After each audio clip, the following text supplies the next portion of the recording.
আসসালামু আলাইকুম। আশা করি আপনারা সবাই ভালো আছেন। আলহামদুলিল্লাহ, আল্লাহর অশেষ রহমতে আমরাও সবাই ভালো আছি।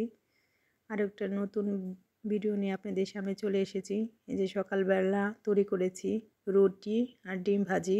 মা আব্বা সকালে নাস্তা করে ফেলছে।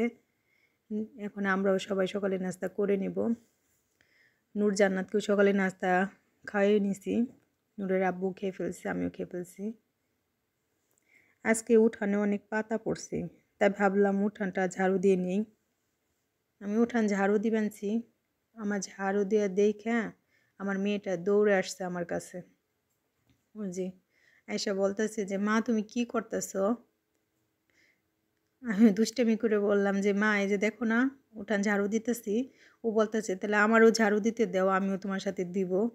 ওর ছোট্ট একটা ঝাড়ু আছে, যখন ঝাড়ু দেই তখন ও ঝাড়ু নিয়ে আসে ঝাড়ু দেওয়ার জন্য। ওর দাদি ঝাড়ু দিলেও ও আসে নিয়ে, আমি ঝাড়ু দিলেও। তো ঝাড়ুটা আমার কোথায় যেন রাখছে, খুঁজে পেতেছে না। তাই এসে বলতেছে যে তোমার ঝাড়ুটা আমারে দাও, আমি ঝাড়ু দিই। আমি বলছি তোমার থেকে তোমার ঝাড়ুটা, এই ঝাড়ুই বড়, তুমি এটাতে দিতে পারবে না, তোমার ছোটো ঝাড়ুতে দিও না তুমি। আমি বলছি যে তুমি তাহলে এক সাইডে দাঁড়াও মা, আমি ঝাড়ু দিয়ে শেষ করে নিই, পরে তোমার কুলে নিমনি। কে শুনে কার কথা? ওই যে দেখেন আমার পাশে দাঁড়িয়ে চুরকির মতন ঘুরতেছে আর আমার কাজ দেখতেছে আর আমার সাথে গল্প করতেছে। তো ওর পাশে রেখে আমি ঝাড়ু দিয়ে নিতেছি। আর ওই যে নূর দূরে আম গাছের মধ্যে পানি দিতেছে, ওইখানে দাঁড়িয়ে দাঁড়িয়ে ওই যে দেখা যায়। আমরা বড়রা যখন আম গাছে পানি দেই, ওই পানি দেওয়া দেখে ও শিখে গেছে আম গাছে পানি দিব আর জিজ্ঞাসা করবো যে মা আম বড় হয় না কেন? মানে প্রতিদিন পানি দিব আর জিজ্ঞাসা করবো যে কবে বড় হবে, কবে খাবো। আম বলতেছে যে বাবা সময় লাগবো, পানি দিতে থাকো, আস্তে আস্তে দেখবা বড় হয়ে যাব, তখন খাইতে পারবা। আর ওই যে ভাইয়ের দেখে বইনু দৌড় পেরে ভাইয়ের কাছে চলে গেছে। মানে নূর যা করব জান্নাতেরও তাই করতে হইব। ওরে যদি না করি তখন বলবো ভাইয়া করে। দুই ভাই বোন মানে যেখানেই যা দেখবে মানে দুইজনের তা একসাথে করার লাগবো। ওরে কিছু দিলে জান্নাতেও সেটা দিতে হবে, না দিলে কান্না শুরু করে দিব। আমাদের উঠানে মানে দুইটা পেয়ারা গাছ আছে আর অনেকগুলো আম গাছ আছে।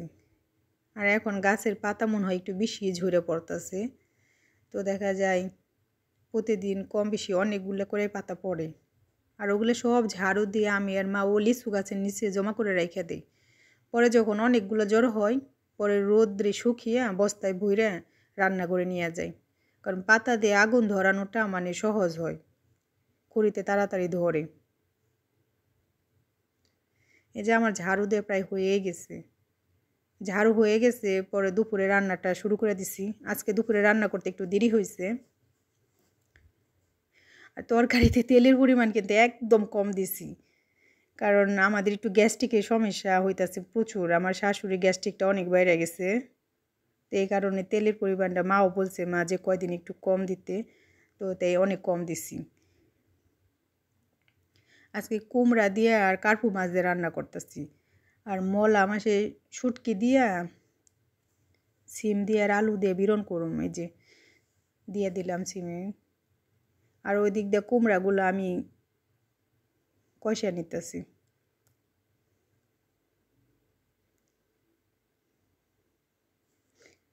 হঠাৎ করে শুটকি মাছ দিয়ে খাইতে ইচ্ছে হলো। এমনি মলা মাছ শুটকি আমরা এর আগে বেশি খাই নাই, এবারে আনা হয়েছে। তো সিমের তরকারি হয়ে গেছে, ওটা নামিয়ে আমি পাশের চুলায় মানে ভাত চড়াইয়া দিচ্ছি। আর কুমড়ার তরকারিও প্রায় শেষের দিকে। তরকারিতে একটু ঝোলটা একটু বেশি রাখি। নূর জান্নাত তো দেখা যায় ওদেরকে একটু ঝোল টুল দিয়ে মাছ দিয়ে সবজিতে মিশিয়ে দিলে ওরাও খেতে পছন্দ করে। আর রান্না শেষ, হাঁড়ি পাতিলেগুলো ভাবলাম যে এগুলো পরিষ্কার করে রাইখা দিই। আমরা গ্রামের দিক দিয়ে তো জানিনি, বেশিরভাগ মানে পরিষ্কার করার জন্য ছাইটাই ব্যবহার করা হয়। প্লেট বাটি ভিমবার দিয়েই পরিষ্কার করি, কিন্তু রান্না করার পর হাঁড়ি পাতিলগুলো এই যে ছাই দিয়ে এইভাবে পরিষ্কার করে নিই।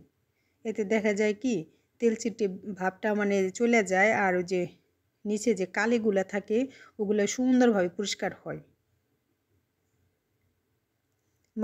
মা আর আব্বা আজকে বাড়িতে নাই, একটা দরকারে তাদেরকে এক জায়গায় যাইতে হয়েছে। এই কারণে আজকে আমার রান্না বান্নাগুলো একটু দেরি হয়ে গেছে। কারণ নূর আর জান্নাত দেখা যায় ওর দাদা দাদির কাছে বেশি থাকে, তাদের সাথে খেলা করে, আর ওই সুযোগে আমি রান্নাটা করে ফেলি। কিন্তু আজকে ওদের যত মর্জি মানে দাদা দাদি নেই সব আমার উপর দিয়ে। একটু পরে পরে এসে মানে ওরা এইটা ওইটা, আর ওদেরকে গোসল টোসল করিয়ে খাওয়া দাওয়া করিয়ে মানে রান্না বান্না আজকে একটু দেরি হয়ে গেছে। মা বাড়িতে থাকলে ওই দিনকে কোনো কিছুই মানে আমি সঠিক সময় করা পারি না, আর মা বাড়িতে না থাকলে ভালোও লাগে না, দেখা যায় কাজও মানে সব কিছু করতে দেরি হয়ে যায়।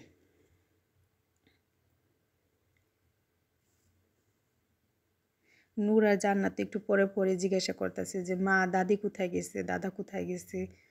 ওরা ওর দাদা দাদি কোথাও গেলে পাগল হয়ে যায়।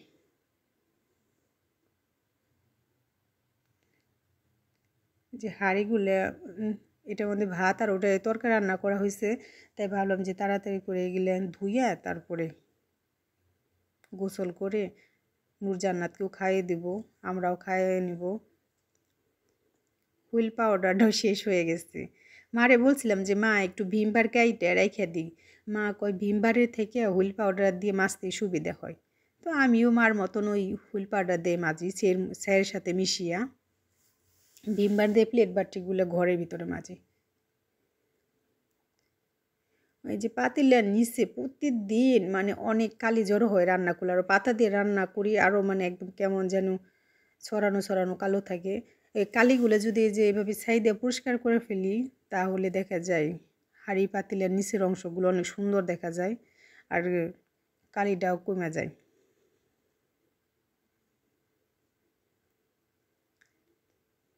রান্না করে আমরা প্রতিদিন এভাবে পরিষ্কার করে ফেলি নিচের অংশটুকু। উপরে তো পরিষ্কার সবাই করে, কিন্তু নিচের টুকেও অনেকে আছে করে, অনেক সময় আবার অনেকে করে না, কিন্তু আমরা প্রতিদিন করার চেষ্টা করি। এতে দেখা যায় কি পাতিলের কালিটা ওই নিচের অংশ কম পড়ে, দেখতেও সুন্দর দেখা যায়।